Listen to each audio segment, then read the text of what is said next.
안녕하세요.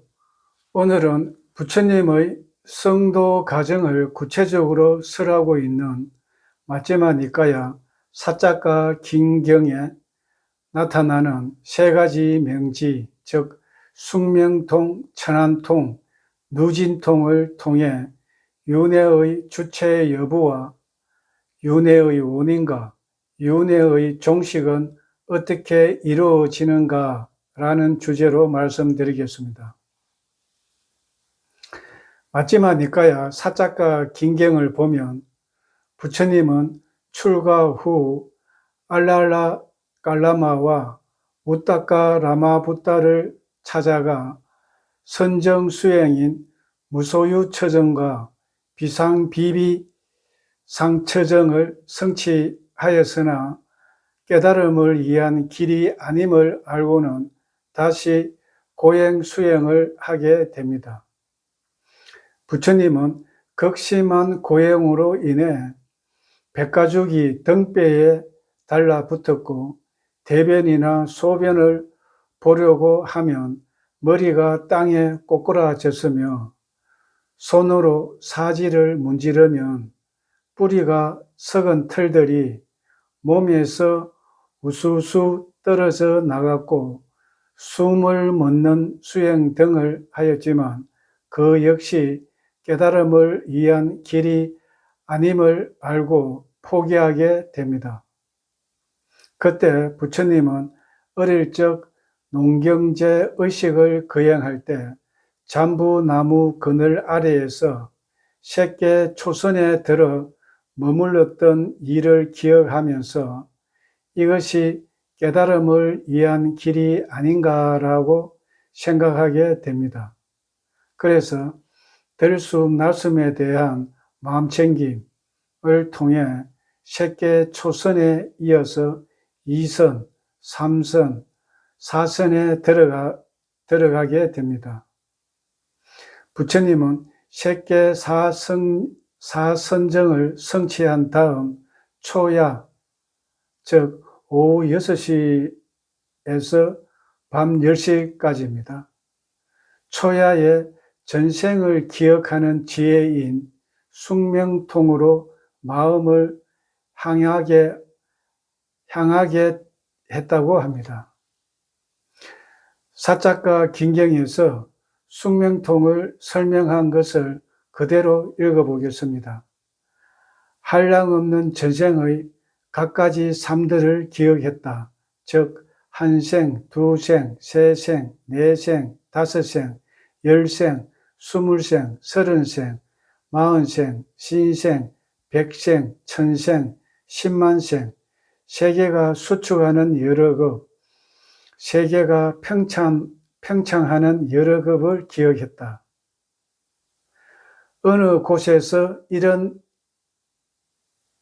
이름을 가졌고 이런 종족이었고 이런 가문이었다는 것입니다.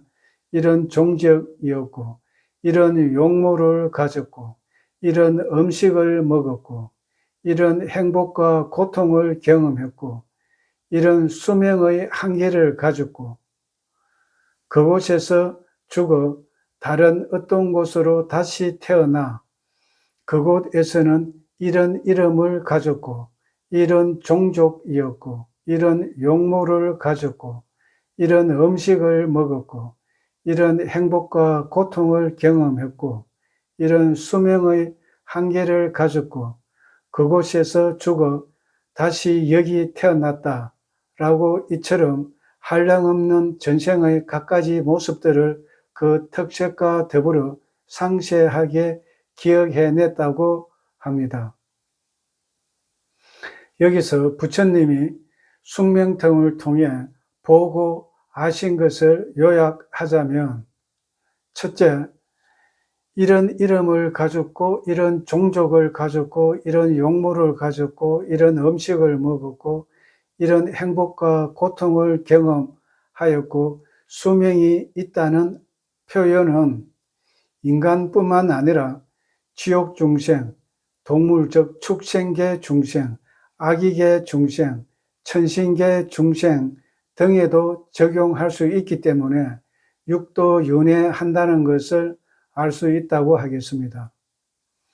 왜냐하면 쿠타카 니까야의 붓다 왕사를 보면 부처님은 전생에 인간뿐만 아니라 천신과 사자 등 축생으로도 윤회한 것으로 나타나고 있기 때문입니다.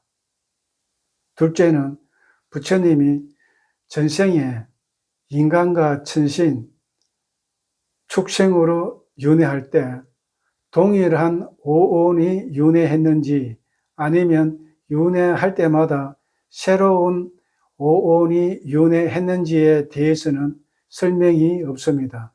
즉 숙명통에서는 윤회의 주체 여부와 윤회의 원인을 알 수 없다고 하겠습니다.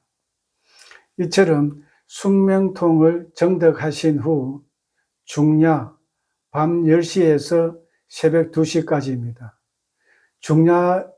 중야에 부처님은 중생들의 죽음과 다시 태어남을 아는 지혜, 즉 천안통으로 마음을 항하게 되었다고 합니다. 사자가 긴경에서 천안통을 설명한 것을 그대로 읽어보겠습니다. 부처님은 천안으로 중생들이 죽고 태어나고 천박하고 고상하고 잘생기고 못생기고 좋은 곳에 가고 나쁜 곳으로 가는 것을 보고 중생들이 지은 업에 따라 가는 것을 꿰뚫어 알았다고 합니다. 이들은 몸으로 못된 짓을 골고루 하고 입으로 못된 짓을 골고루 하고 또 마음으로 못된 짓을 골고루 하고 성자들을 비방하고 삿된 계뇌를 지니고 사견업을 지었다. 이들은 죽어서 몸이 무너진 다음에는 비참한 곳, 나쁜 곳, 파멸처, 지옥에 태어났다. 반대로 이들은 몸으로 좋은 일을 골고루 하고 입으로 좋은 일을 골고루 하고 마음으로 좋은 일을 골고루 하고 성자들을 비방하지 않고 바른 계뇌를 지니고 정견 업을 지었다. 이들은 죽어서 몸이 무너진 다음에는 좋은 곳, 천상세계에 태어났다라고 이와 같이 중생들이 지은 업에 따라 가는 것을 꿰뚫어 알았다고 합니다. 여기서 부처님이 천안통을 통해 보고 아신 것을 요약하자면 첫째는 중생들은 자신이 지은 업에 따라 선처나 악처에 태어나는 것을 꿰뚫어 보았다는 것입니다. 즉 윤회의 원인은 업이라는 것을 알게 되었다는 것입니다. 다시 말해 윤회는 인과응보, 즉 선한 행위에는 좋은 결과가 따르고 악한 행위에는 나쁜 결과가 따른다는 인과의 법칙에 따라 전개된다고 하겠습니다.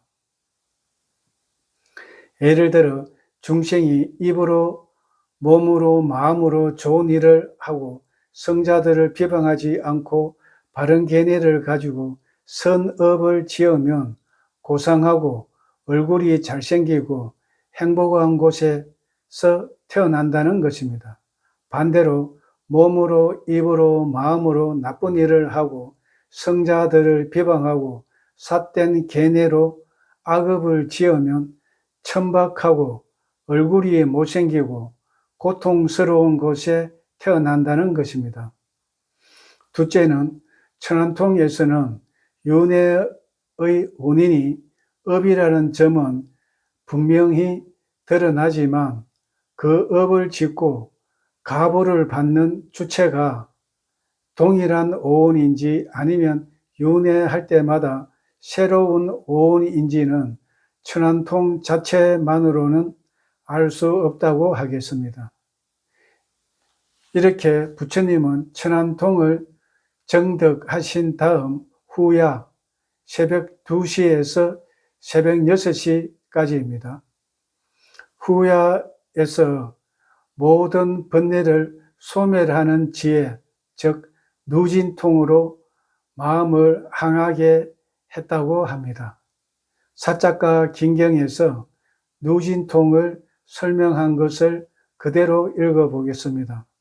그런 나는 이것이 괴로움이다 라고 있는 그대로 꿰뚫어 알고, 이것이 괴로움의 일어남이다 라고 있는 그대로 꿰뚫어 알고, 이것이 괴로움의 소멸이다 라고 있는 그대로 꿰뚫어 알고, 이것이 괴로움의 소멸로 인도하는 도닦음이다 라고 있는 그대로 꿰뚫어 알았다. 이것이 번뇌다 라고 있는 그대로 꿰뚫어 알고, 이것이 번뇌의 일어남이다 라고 있는 그대로 꿰뚫어 알고, 이것이 번뇌의 소멸이다 라고 있는 그대로 꿰뚫어 알고, 이것이 번뇌의 소멸로 인도하는 도닦음이다 라고 있는 그대로 꿰뚫어 알았다. 이렇게 알고 이렇게 볼 때 나는 감각적 욕망에 기인한 번뇌에서도 마음이 해탈하고, 존재에 기인한 번뇌에서도 마음이 해탈하고, 무명에 기인한 번뇌에서도 마음이 해탈하였다. 해탈했을 때 나는 해탈했다라는 지혜가 생겼다. 태어남은 다했다. 청정범행은 성취되었다. 할 일을 다해 마쳤다. 다시는 어떤 존재로도 돌아오지 않을 것이다 라고 꿰뚫어 알았다고 합니다. 즉 사성제를 통찰하여 해탈열반하였다는 것입니다.